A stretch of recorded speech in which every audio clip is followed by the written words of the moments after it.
안녕하세요. 매일 성경으로 말씀을 묵상하는 시간, 주변부 묵상의 북악하늘교회 임명진 목사입니다. 급격한 일기 변화는 몸이 약한 사람에게 치명적인 것 같습니다. 건강에 유의하는 2월이 되었으면 좋겠습니다. 오늘 본문은 마태복음 7장 13절에서 20절까지의 말씀입니다.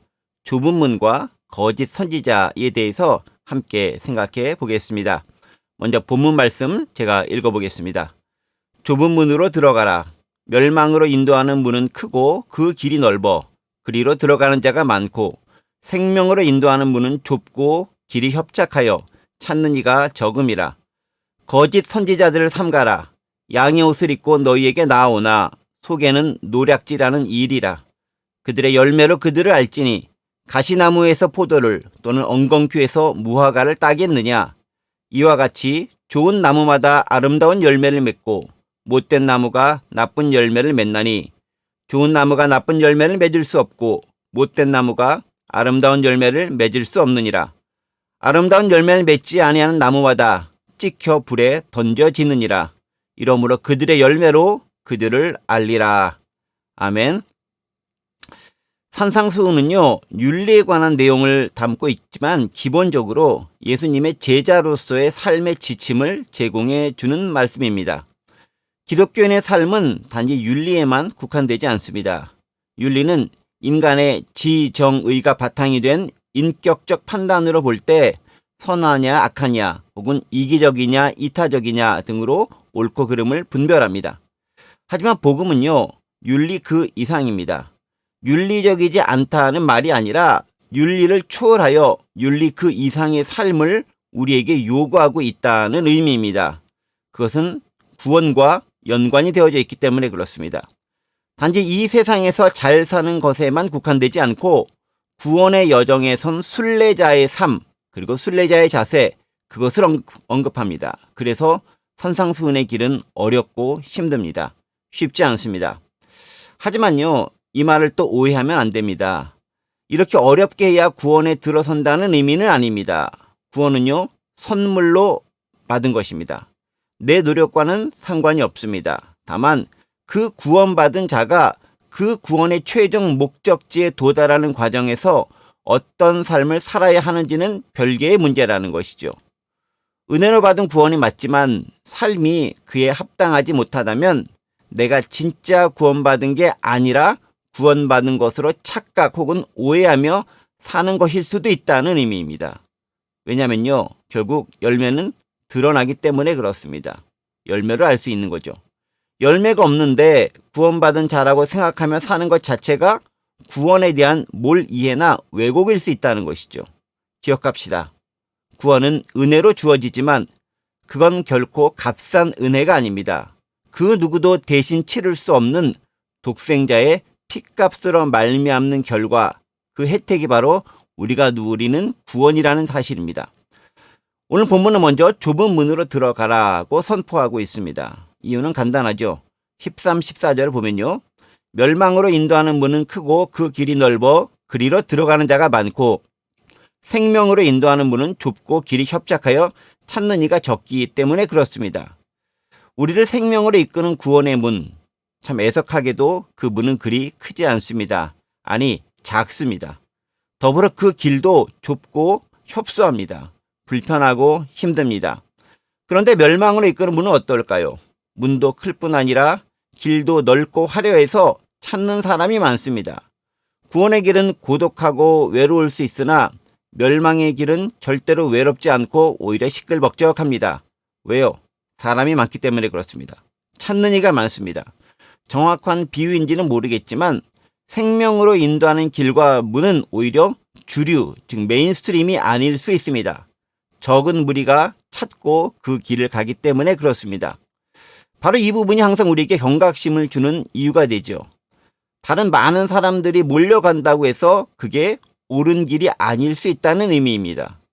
검증된 길이니 그게 맞는 것이 아니냐라고 주장할 수 있을지 모르겠습니다. 그렇지 않습니다. 그건 검증된 길이 아니라 단지 편한 길일 수도 있습니다. 검증은요, 정확히 얘기하면 우리가 이 세상에 사는 동안 완벽하게 확인하는 것 불가능합니다. 구원의 최종 확인은 결국 주님께서 다시 재림하시든가 아니면 내가 이 세상의 삶을 마쳐야 가능하기 때문이죠. 오히려 편하게 우르르 몰려가는 그 길은 멸망의 길일 가능성이 높습니다. 자, 그런데요. 산상수훈의 길이 바로 그렇다라는 겁니다. 산상수훈은 제자들에게 주신 말씀입니다. 그런데 그 어느 하나 지키기가 참 쉽지 않습니다. 어렵습니다. 희생, 자기 포기, 비움, 고난과 어려움을 전제합니다. 손해보는 길이고 십자가의 길이고 불편한 길입니다. 그게 산상수훈의 길이고 좁은 길입니다. 그런데 그 길 대신 쉽고 편한 길로 가도 된다고 소리치는 사람들이 있습니다. 누군가요? 이어지는 15절에 나타나 있습니다. 그가 바로 거짓 선지자들입니다. 그들은 선한 모습으로 위장합니다. 양의 옷을 입고 양 무리에 들어가 조용히 앉아 있지만 본래 일이면 늑대인 게 그들의 정체성입니다. 자, 그렇다면 문제는요. 그들이 거짓 선지자인 줄 도대체 어떻게 아느냐에 달려 있습니다. 어떻게 알죠? 말씀을 보면 결과로 알 수 있습니다. 16절에 의하면 열매로 안다고 되어져 있습니다. 포도 열매나 무화과가 열리면 좋습니다. 여러분, 원래 포도나무는요. 포도가 열리게 되어져 있고요. 무화과 나무에는 무화과가 열리게 되어져 있습니다. 그런데 그 열매는 바로 알지 못합니다. 상당한 시간이 흘러야 비로소 그 열매가 뭔지 알 수 있습니다. 전문가가 아닌 이상 그냥 나무만 보고 그 나무가 무슨 나무인지 아는 것 무척 어렵습니다. 그런데 문제는 그렇게 시간을 흘려보내는 동안 양 무리에 들어온 늑대가 그 양을 모두 잡아먹을 수 있다는 데 있습니다. 그냥 놔둬도 되는 게 아닌 이유가 바로 여기에 있죠. 양은 모두 잡아먹힐 수 있습니다. 그래서 우리에게 필요한 게 뭡니까? 현재의 상태, 즉 그냥 엇비슷해 보이는 나무로 보인 그 나무들을 분간할 수 있는 능력이 필요한 겁니다. 우리가 거짓 선지자를 분별해야 한 이유가 여기에 있는 것이죠. 자, 그렇다면 거짓 선지자의 특징은 어떻게 될까요? 예레미야 23장을 보면요. 거짓 선지자에 대해서 길고 장황하고 정확하고 그리고 자세하게 설명해 놓고 있습니다. 여러 설명들이 있지만 대표적인 구절 한 두어 군데만 말씀드리도록 하겠습니다. 먼저 예레미야 23장 16, 17절에 있는 말씀입니다. 만군의 여호와께서 이와 같이 말씀하시되 너희에게 예언하는 선지자들의 말을 듣지 말라. 그들은 너희에게 헛된 것을 가르치나니 그들이 말한 묵시는 자기 마음으로 말미암은 것이요 여호와의 입에서 나온 것이 아니니라. 항상 그들이 나를 멸시하는 자에게 이르기를 너희가 평안하리라 여호와의 말씀이니라 하며 또 자기 마음이 완악한 대로 행하는 모든 사람에게 이르기를 재앙이 너희에게 임하지 아니하리라 하였느니라. 이렇게 기록되어 있습니다. 하나님의 말씀에 빗대어 말하지 않고 자기 생각을 마치 하나님의 말씀인 양 이야기한다는 거죠. 또한 주로 사람들이 듣기 좋은 말, 듣기 원하는 말을 많이 합니다. 평안하다, 평안하다는 말을 반복합니다. 번영의 삶만을 주장한다는 것이죠. 하나님 없이 자기 마음대로 생활하는 사람에게도 너 아무 문제 없을 거야, 아무 일 없을 거야 라고 말합니다. 잘못은 잘못됐다 라고 말해야 그게 정상인데 그렇게 안 한다는 거죠. 왜? 사람들은 그런 말 듣기 싫어하기 때문이죠. 듣기 좋아하는 말만 한다는데 문제가 있는 것입니다. 그게 거짓 선지자의 특징입니다. 자, 두 번째는요. 27절, 28절입니다. 역시 예레미야 23장 27, 28절입니다. 그들이 서로 꿈꾼 것을 말하니 그 생각인즉 그들의 조상들이 바알로 말미암아 내 이름을 잊어버린 것 같이 내 백성으로 내 이름을 잊게 하려 함이로다. 여호와의 말씀이니라. 꿈을 꾼 선지자는 꿈을 말할 것이요 내 말을 받은 자는 성실함으로 내 말을 말할 것이라. 겨가 어찌 알고까 같겠느냐. 거짓 선지자는요 꿈에 대한 말을 많이 합니다. 사실 꿈 자체는 하나님께서 주시는 예언의 좋은 방법 가운데 하나입니다. 그런데 문제는요 그 방식으로서의 꿈이 아니라 그 꿈이 하나님이 주신 꿈이 아니라는 데 있습니다. 하나님의 이름으로 포장한 자신의 야망이나 욕심일 수 있다는 것이죠. 그들은 그 꿈을 통해서 자신의 욕심을 이루리랍니다. 하나님을 사람들 하여금 잊게 만듭니다. 그럼 뭐가 기억 남겠죠?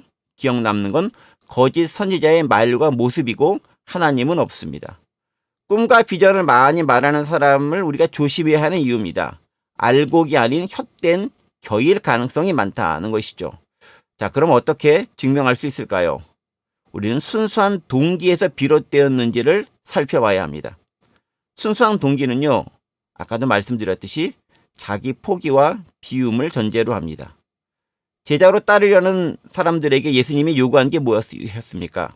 내려놓음과 포기였습니다.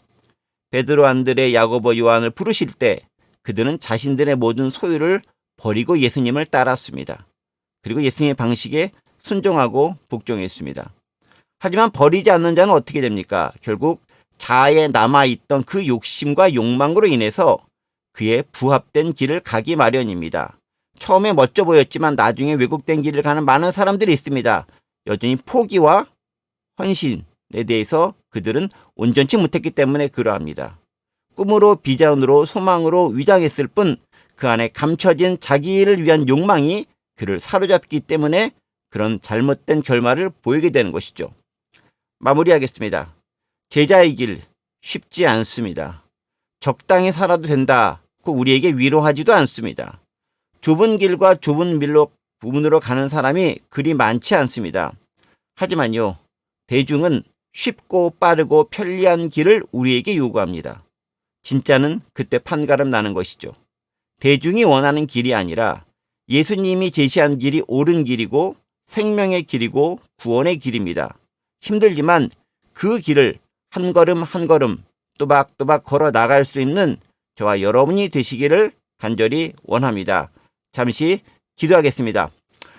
하나님 아버지, 좁은 길, 좁은 문으로 들어가라는 예수님의 말씀을 기억합니다. 하지만 그 길이 쉽지 않은 것 우리는 또한 알고 있고 혼자서 가기도 벅차다는 것 알고 있습니다.